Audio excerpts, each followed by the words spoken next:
Hello, everybody.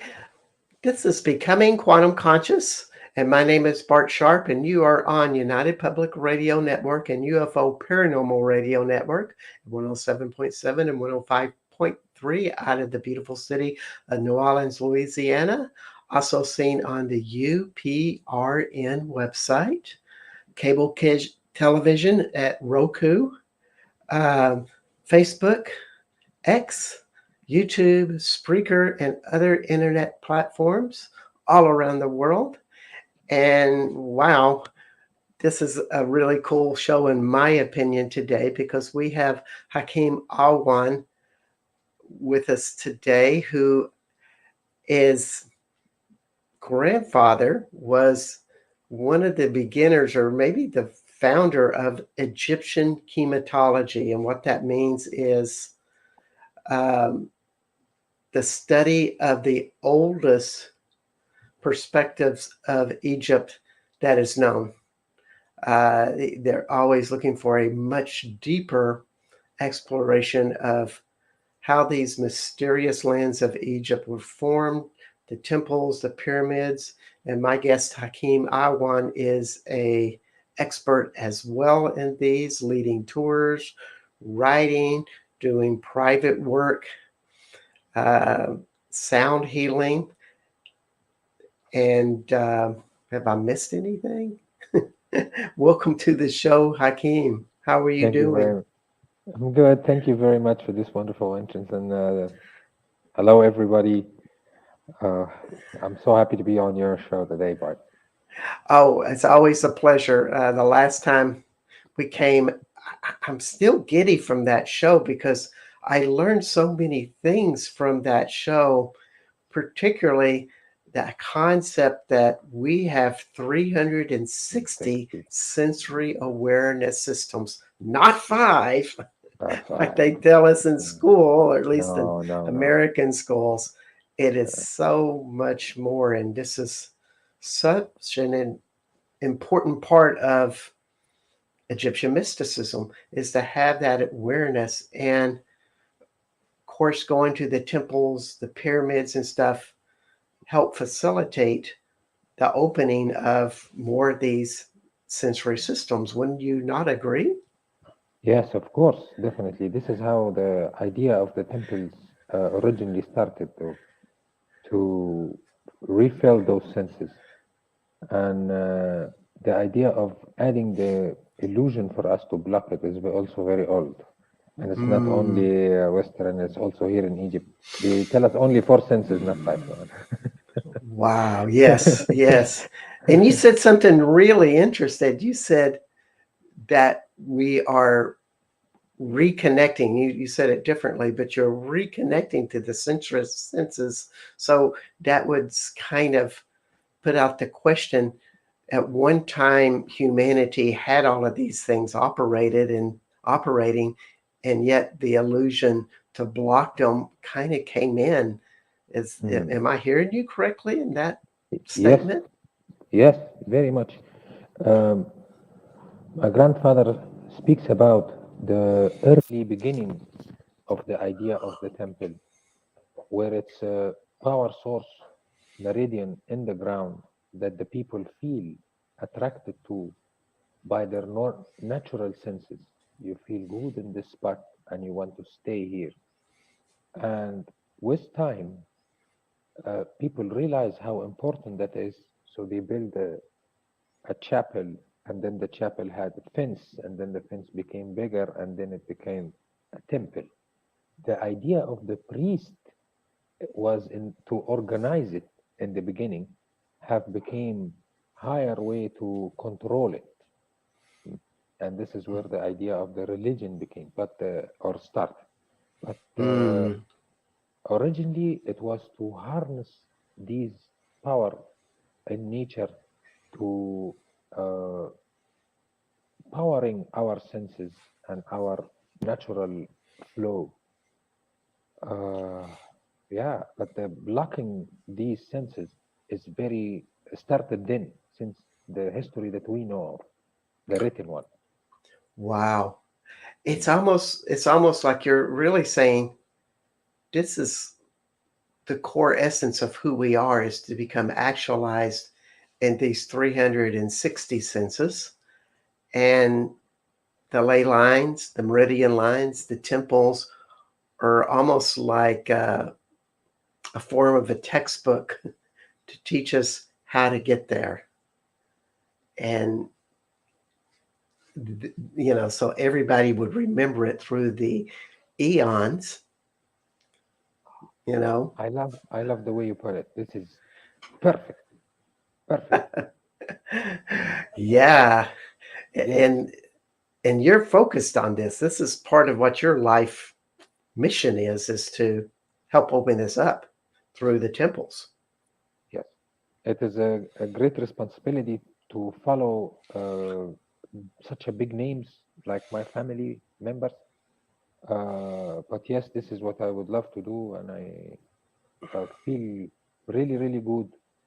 The more I understand another uh, information or start to see things different, and when I start to show Mm, it to people as well, uh, the gift of seeing the people feeling the emotion that the temple pulse and knowing that the idea we have in our head about this emotion is totally different than how does it really feels is really beautiful to look at. The as you just said, it was like a library, but not to read the emotion or to understand about it by reading it, but by feeling. So mm. I can plant the idea inside your head by giving you directly the feeling, not the information that leads you to the feeling. So the ancient Egyptian knows how to connect directly to your subconscious through the building. Wow. So normally for us now, I have to read an article and then my eyes will give this data to the brain and the brain will analyze it and understand an emotion based on it. For the ancients, they reach from unknowing to the emotion directly.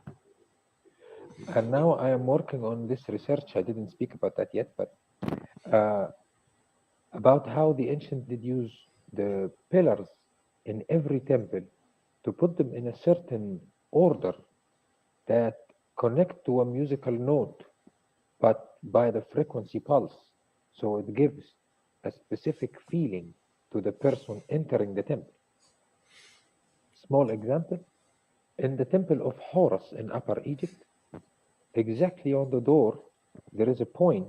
When you stand in it, you can see the whole temple by 180 degree, Wow. exactly as the eye of the bird view.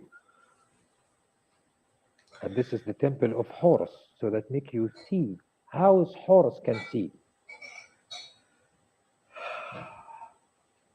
So Wow. you S- realize how does it feel to be high looking at the things down. as I listen to you, my body's about to just bust open in an awareness of just getting that vision about what it would be like to stand in that place and have that 180 perception. And it brings that question, it's like, well, what can activate in me right in that reality? And so those in the audience, just Hakeem has been in these places, and so he knows this energetically, and he's sharing something very profound with us, just not only through his words, but through what's going on inside of him. And there's, whether you hear this show a week from now or at present tense, it's happening. So when you stand at that spot, what does it feel like? It have two sides you can feel. The inside aspect or the physical aspect in that represent there is a higher wisdom that can see me with this view. So I am watched or protected by this vibe. Mm-hmm. And another feeling of I can see all the picture as I am part of this higher divine, and I must see all my life with this perspective, the 180, able to see all of it. Mm. The temple and the ritual that used to be followed inside the temple was to plant this emotion inside so you can recall it anytime. And then you don't need anymore a priest, or you don't need a person to show you the way. You have the feeling. You You had activated the netter inside of you that we call a god now. I don't need you to show me again. I already have wow. it. It is I crazy. feel that somewhere between my primal brain and my pineal gland, and a spot right in between that, as well as in my solar plexus when you talk. And I shared this because I just asked the audience, it's like, question your body. Hakim is leading us on this journey. Uh, and now after the show, I need to practice. The the perfect practice for that is to imagine this great pyramid that is who you are, uh, having the fire, which is the solar plexus, exactly as you felt it. It's in the spot of the king's chamber, and the pyramid is exactly on the same spot in your solar plexus. They are perfectly Hmm. aligned. And imagine you on top of that pyramid, looking at the peak and the four sides. This Wow. is the third eye activation, best training technique. You can see all the four sides of it. And the four sides is spiritual, mental, physical, and emotional. This is how you become a healthy sesh. This is the ancient Egyptian word of describing a healthy human in a soul and mind, emotion, and body. This is transcendental. You said that it affects the emotional, etherical, mental, and physical. Is that what you said? I Uh, mean, I'm starting to get a blur in me because the energy is just flowing with me. uh, Uh, Emotional, mental, physical, and spiritual, all molding together. all molding together to the center, Yeah, which is who yeah. you are. And you said something really that brings me to another question. When you go into a temple like that, and all the places in the temple, do they kind of mirror or reflect or resonate different parts of the human body? Is like a it's almost like they're both, there's a map there or something like that that they hold, were they designed that way to reflect the human design? Does that make Uh, sense? Definitely. Uh, it was built to reflect a certain truth about your emotion that bring it close to your eyes so you can see it clearly. And just by looking at it or realizing you have this feeling, your body does the rest. Your mind does the rest of the job, completing the missing parts. Because now I can see it with clarity without any distraction.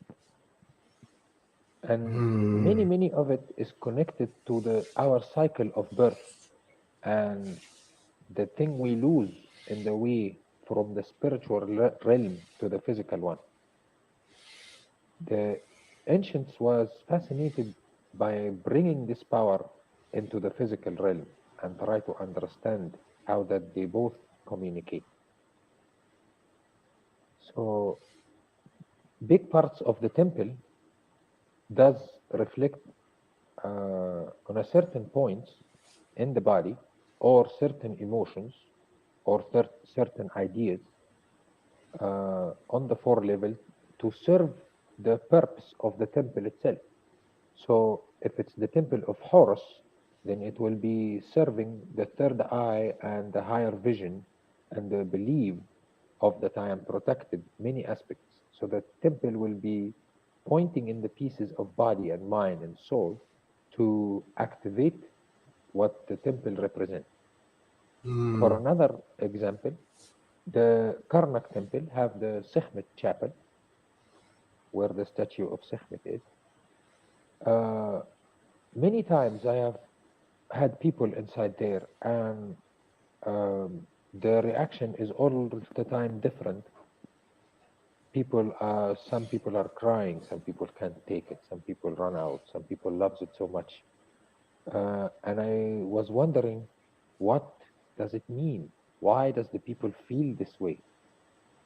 And my personal experience in this place, that I felt familiar to a statue. I'm sorry to call her just a statue, but this is it, the idea, only the idea to my brain was weird. How can I feel familiar to a female statue with a head of a lioness? You know, this is weird somehow. But after more I go again and again, I realize it is the size and the measurements of the room give us this feeling. So the brilliant ancients had the size of the statue and the space of the room. So where you're standing, you will look at the statue exactly the same scale as the child looking at the adult.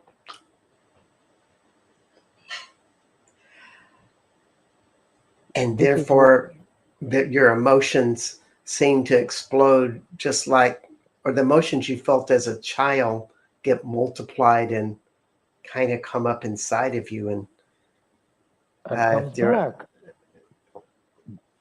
And sometimes it surprised me because you didn't know you're gonna see this, and it didn't come to your mind. You just felt the emotion, and you don't know how. You mm, don't know what did remind me of this.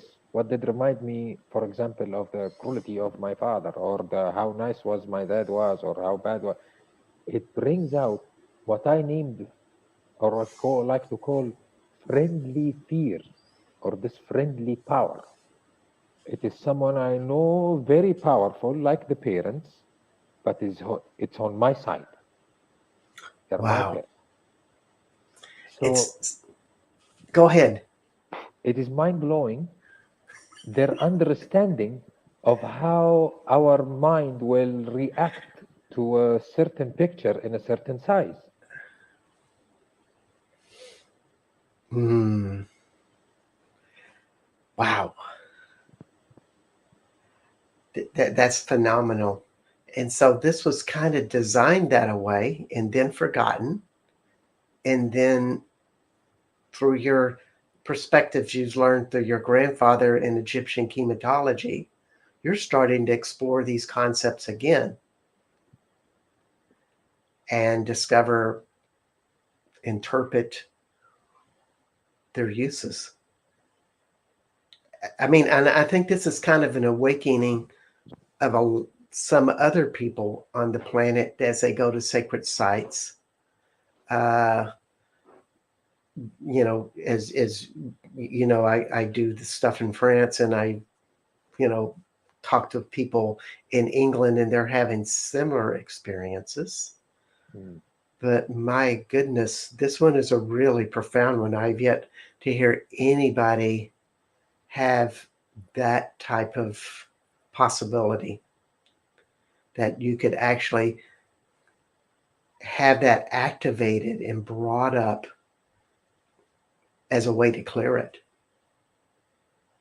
Uh, Uh, it, it is really.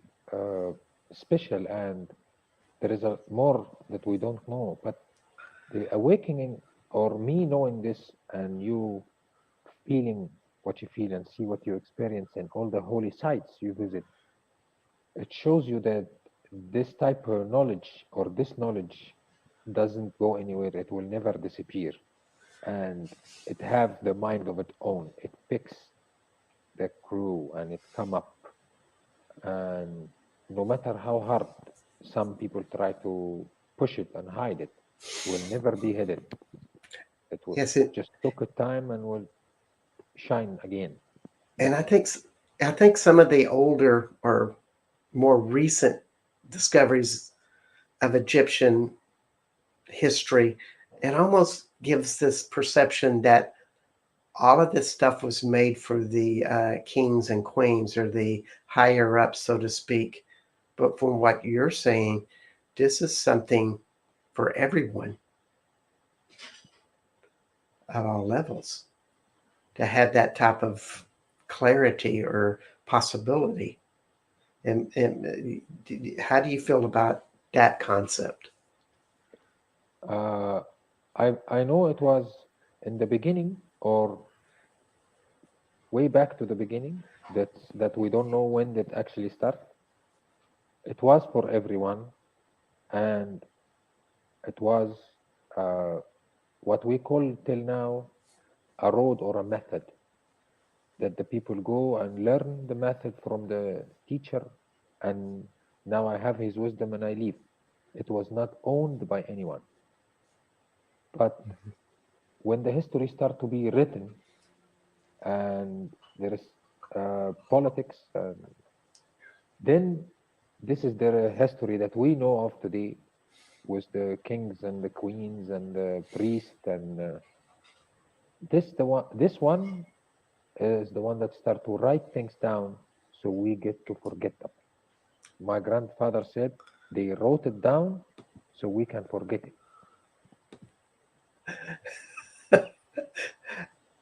Ah, Can they you explain that a little bit? They of wrote course. it down so they could forget it. So we forget it. They didn't forget it. The Mm, they write it down, so we stop the idea of the teaching by just teaching by the words, because ah, the elders in the past used to only teach, and you have to know it all by heart, not to have the book. Because if you have the book, you're not going to have it in your mind. No mm, book. I'll tell it to you orally, and you have to keep it in your heart and your mind. This is yes. why they added the music into it, and they made it into songs. So it becomes easier for us to know. This is why all religions now sing and chant their Quran or Bible or anything. This is why we still chant it till today, because the ancients started it as chanting, as music in a very organized words, so they can keep it in their mind and not to lose it. Mm. Until But today, there is some of these stories and brails are mentioned and passed through a generation and a generation. The language have changed, but the story is still there, and the perspective behind it still there within the people. wow, it's like written in your DNA, written in your blood, and it's all accessible to you. Uh, you just have to understand what that feels like. It's, that's incredible. Yeah, When you when you yeah.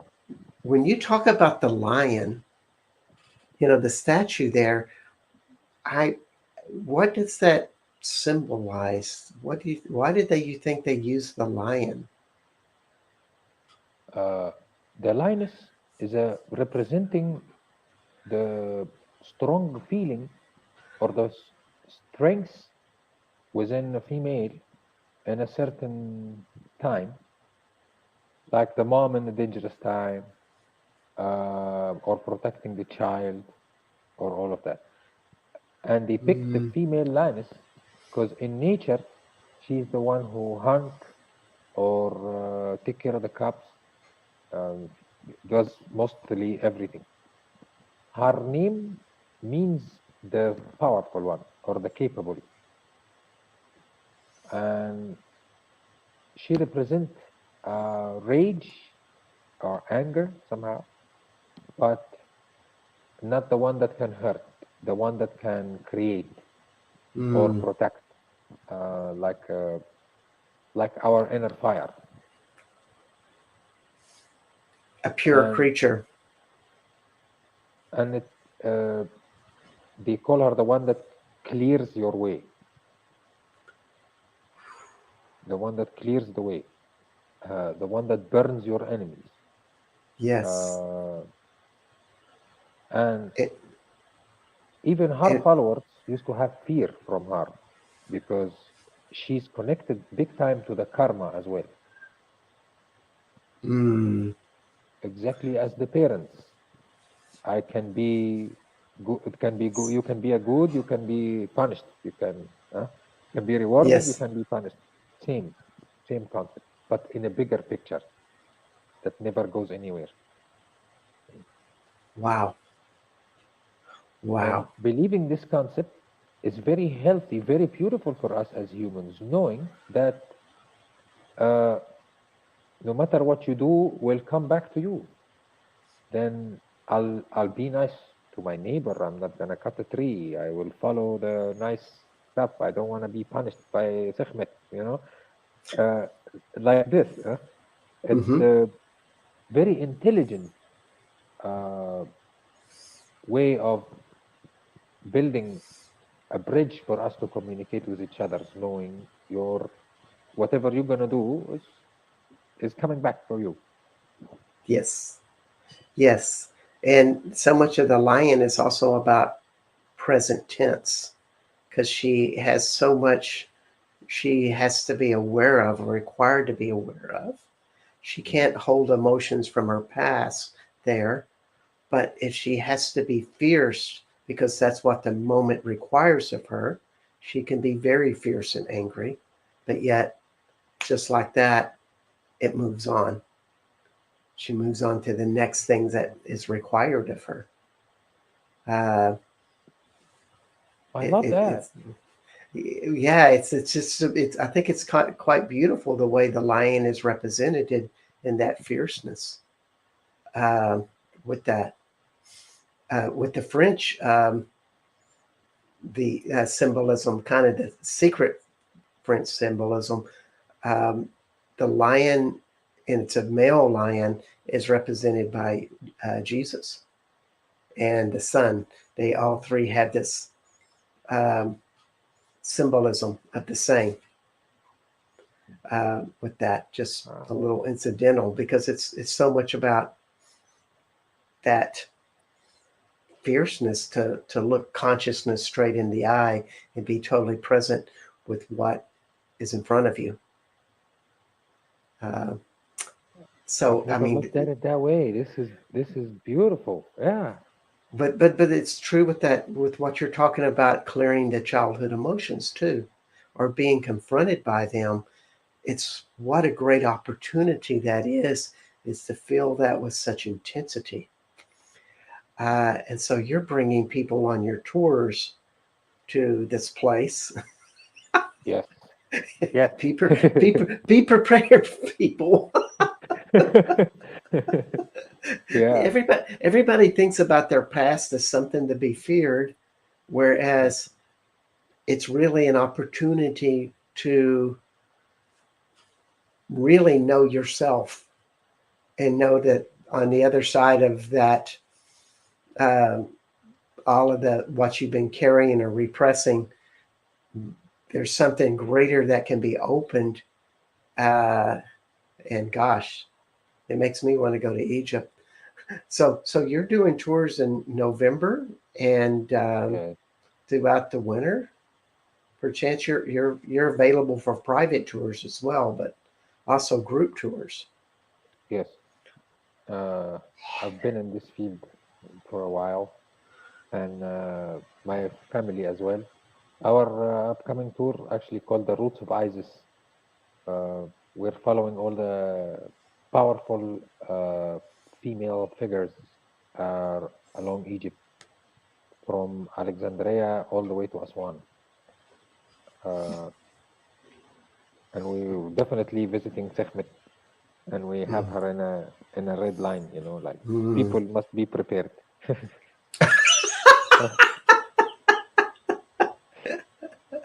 Yeah. So get prepared, get ready. Get ready. Get You ready. know, who wants a mundane vacation when you can have a vacation where you end the tour and you feel like you're a different person and you're opened and you've let go of things and other things have activated and you go into your other world that you've been rebirthed in some ways. To look at it all Rebirth. very different. Yeah. Rebirth, That's that's the right word. That's the perfect word. yeah. I mean, Yeah. it is, and so you can get in touch with Hakim and www dot Hakim Hakim Awan Awyan.com or at Geb and Nut Tours. That's GEBANDNUT. Is that right? Yes. All right. Journey. So journeys. So either one of those will get you linked in with all of that. And we're at midway point of the show, so I just want to tell everybody that you are with Hakim I1, and we are exploring the ancient mysteries of Egypt and the temples and the pyramids and stuff. Hakim is an Egyptian chematologist. His grandfather was the founder of this, and this has been passed on, and this is the most ancient perspectives of what this is.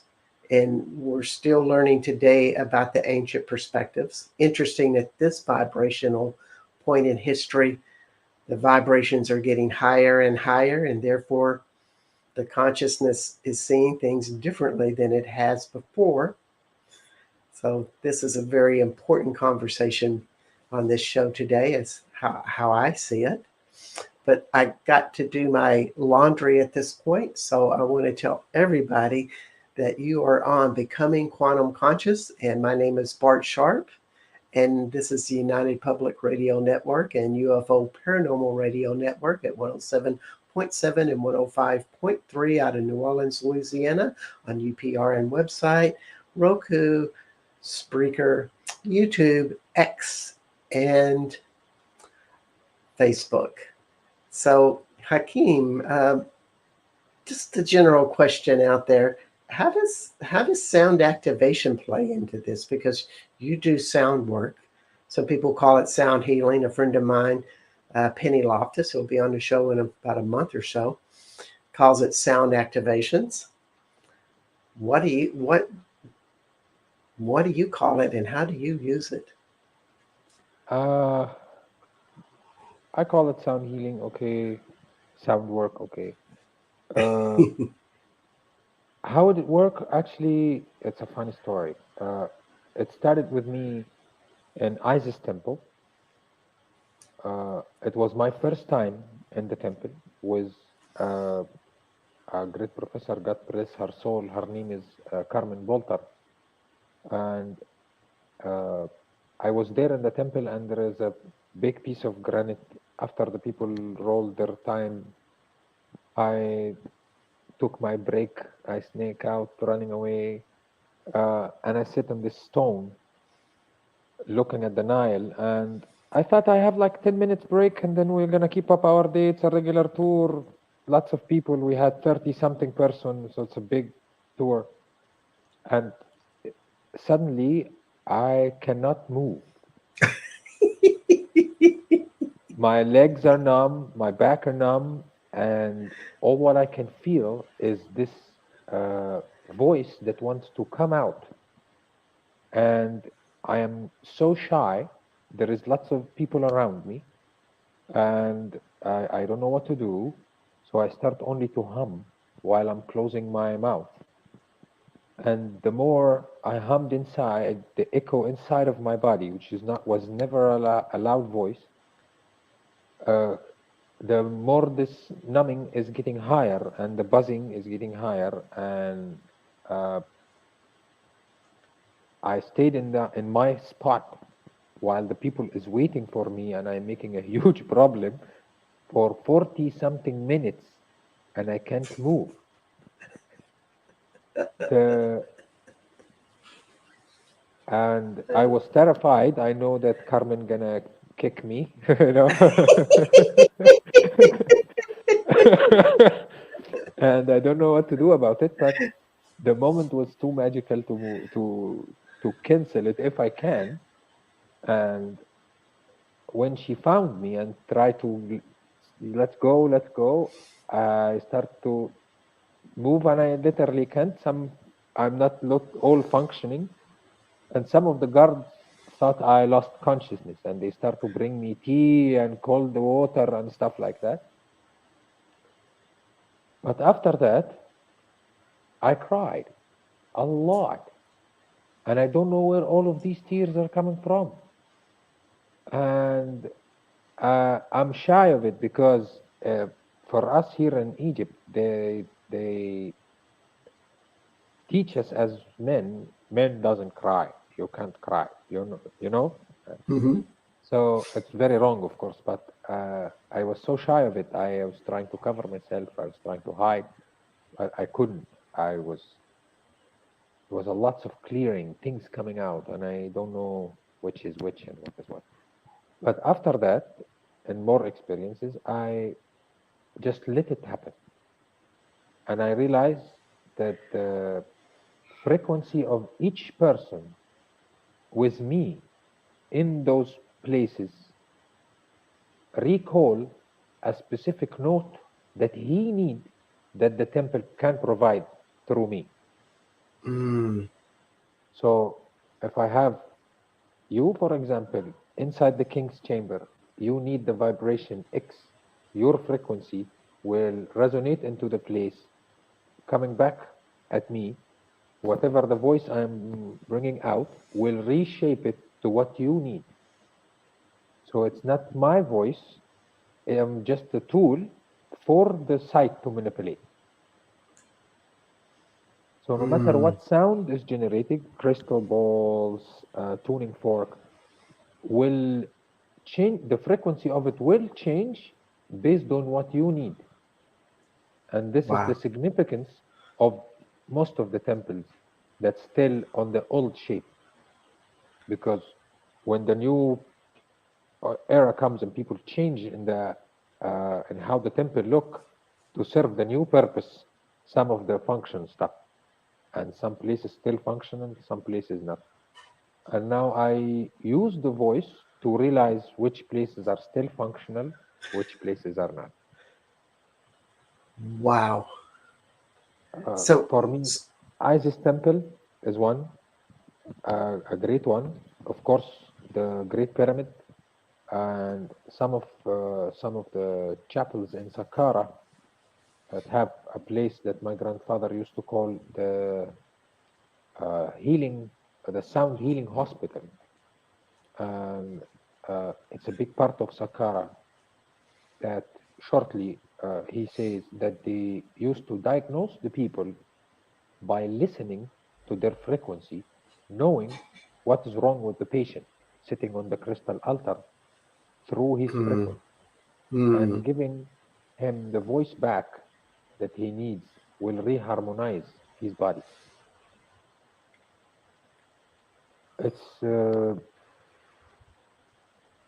really different experience, allowing myself uh, and admit, okay, I don't know, show, you know, uh, and try.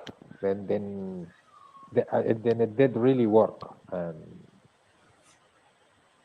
it's one of the most important keys that I use today. Sound. That's a phenomenal story, and it really gives a lot of evidence to that as a leader of a group, you are a conduit. You're bringing it through, and the deeper you learn, because it's my assumption when I say this, you've not learned everything you need to learn from these sites, even though you go regularly, you live in the area, you're vibrating it, you've done this for lifetimes, you've done it through your ancestry, and still there's more to learn. But you bring that up to anybody that's around you. That's and I know that might sound, as we call it in Texas, bragging, but I think it's a simple fact of how people that are in tuned and they have that intention do it. Just like as your grandfather and you have followed the path of hematology, just that commitment to say, I'm going to find the most ancient information here that's been hidden. Somehow it's going to be revealed to you easier when you have that attitude and you're sincere. Am I Yes, getting close to that? Am I saying it right? big time. Um, as the more I realize I don't know enough, the more I know that I don't know enough, the more I allow my mind to be open for more possibilities. Mm, And uh, and I am sure in every tour, the people with me ha- receive the picture differently based on how much they know. So if I have an engineer, he will see different things. If I have a person who always have been interested in frequency like yourself, will see different things. So every person look at his experience and learn more, and mixing or gathering all of these experiments mm, uh, or experiences of the people have um, did help to learn more. There is yes. no doubt of the connection of these temples to the stars, and that some of the planets and the stars when they are aligned with the temples, they add more to the power of it.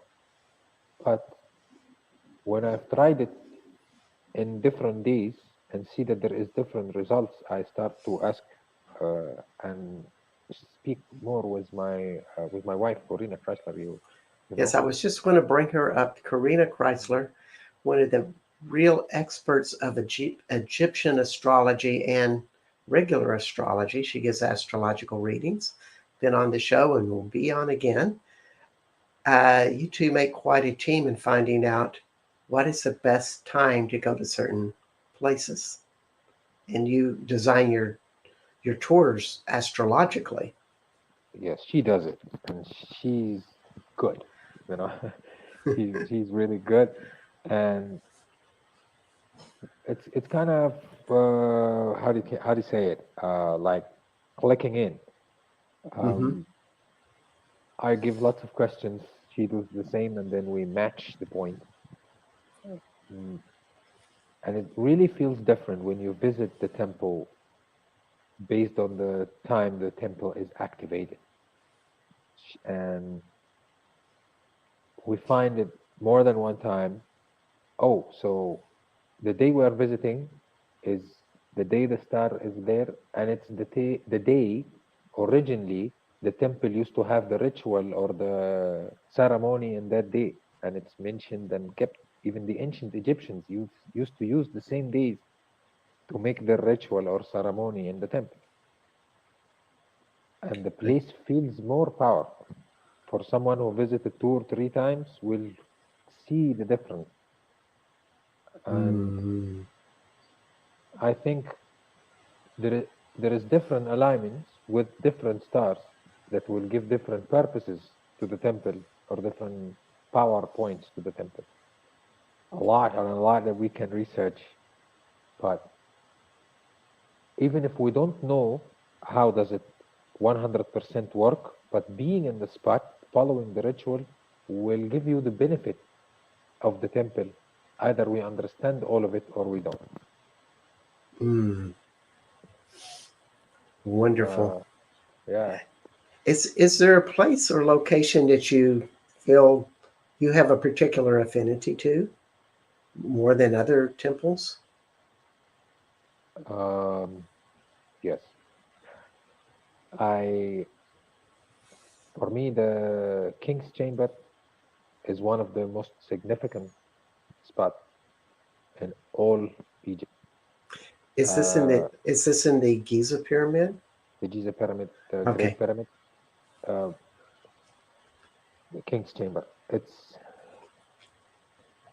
so far the strongest out of the body experience that I have ever had in my life was in this place.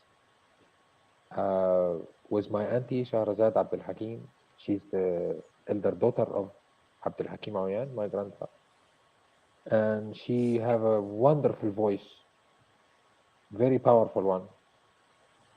And in the place, I really felt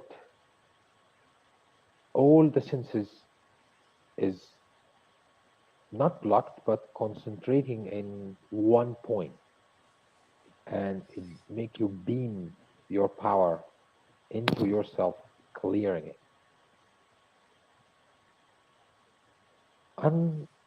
Unforgettable something experience that can you will always have it in your mind. This one is the one of the most important or one of the most interesting places for me. I think no matter how much we keep looking into this huge question mark that we named the pyramids of Giza, uh, we know 5%. I think I Wow. assume there is lots of secrets around this place, um, connected to water and frequency and ley lines all in one. My uncle put it in a very nice way. He says it's like giving a caveman a laptop. Yeah, Indeed. I mean, yeah.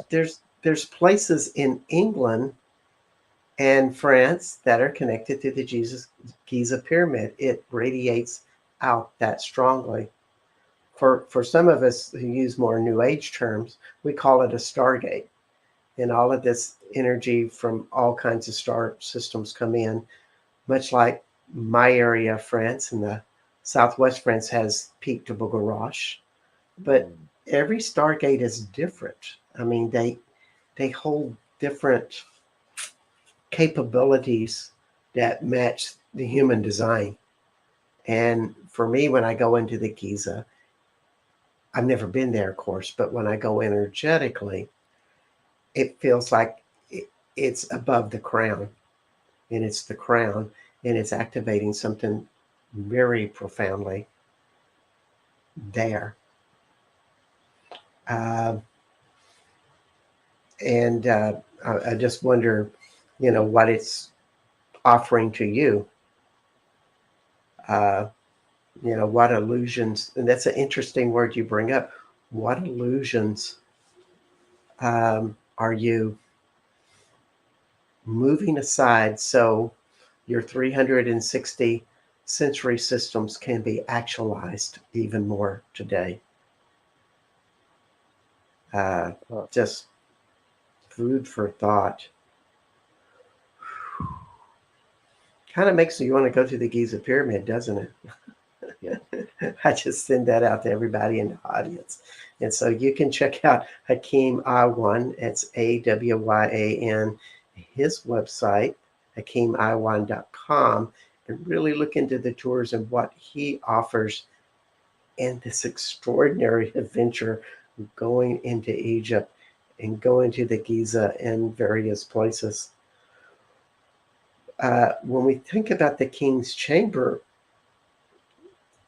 do you go in there? Is it like a large group, or is it a few, or What? Yeah, the biggest group I have had inside was 35 persons. Wow. The bigger the group, little bit harder to have uh, a spiritual experience by each person, because in my tour I work with each person individually Mm-hmm. to train them or show them how to use the site or the room uh, to activate their voice. So it's not only me um, who's toning. And the beginning is me, and then I show the people step by step to follow up with me. So it is a perfect ritual to reactivate their throat chakra, and this is allow them to speak their truth or deal with their truth, and reactivate also the frequency of the words coming out of our mouth. So it can carry more emotions, or the Mm. emotions that you feel. Um, so most of the time we have 10, we have 15, and we take few minutes with each person, and then we make a group experiment, all of us. Mm. Uh, the the place is mostly empty. Have what they call a sarcophagus, which is, I know it is a resonance box, and we also use that. We can't mention because um, this is illegal, but no problem. Yeah, all any rituals or a meditation into the ancient sites is illegal. Wow. But yeah, it's all over Egypt, all over the world as well, not only in Egypt. But we still do whatever we want to do. Nobody can nobody can stop it.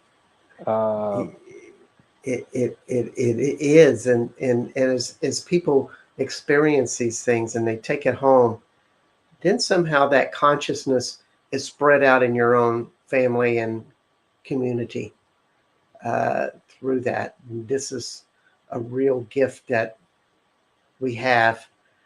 And we're coming to the end of the show, so I want to ask you a question. But first, I want you to think about it while I do the call letters and talk about next week.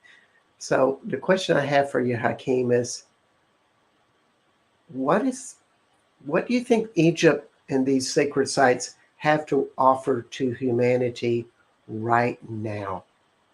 You know, what can we really how can we change the world with this? Something like that. So, as you contemplate your answer, I'm going to tell everybody that you are listening to Hakim Awyan, The Energetic Anatomy of Egyptian Temples. My name is Bart Sharp, and the show is Becoming Quantum Conscious. And you are on United Public Radio Network and UFO Paranormal Radio Network at 107.7 and 105.3 out of New Orleans. Next week, we will have Alethea Sophia and myself talking about water consciousness. And it's going to be really fun because we're going to be at LeConte, France. I'm going back across the big pond to France once again. And my first show will be with Alethea in her beautiful hotel, along with her husband, Pete Wilson. And I love doing stuff at LeConte. So we'll see you next week. And Hakeem, Wonderful question. Do you have another hour? No, I'm just kidding. What Egypt can offer to humanity, or how can we serve humanity through the Egyptian teachings, is just to show or spot the light on how us are definitely connected. The biggest illusion we live, that we are separated, and uh, and to connect back to nature and our nature. by following the the ancient lifestyle, that it was based on connect and understanding Mm. each other's by looking into ourselves. So I can understand my surroundings by looking into me. And I have a very good gift for your people. I hope they like.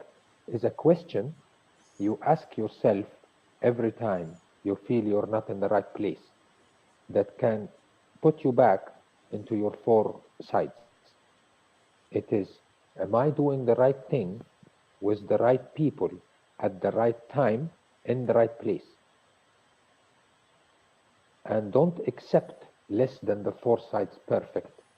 Then you will know you are perfect physical, spiritual, emotional, and mental. Thank you very, very much for inviting me in your show. That was real fun, and Oh, I hope your it people liked it too. it's been such a pleasure. Uh, Very profound as always, and hope to have you back again, Hakeem. And we'll see everybody next week. And everybody, wonderful blessings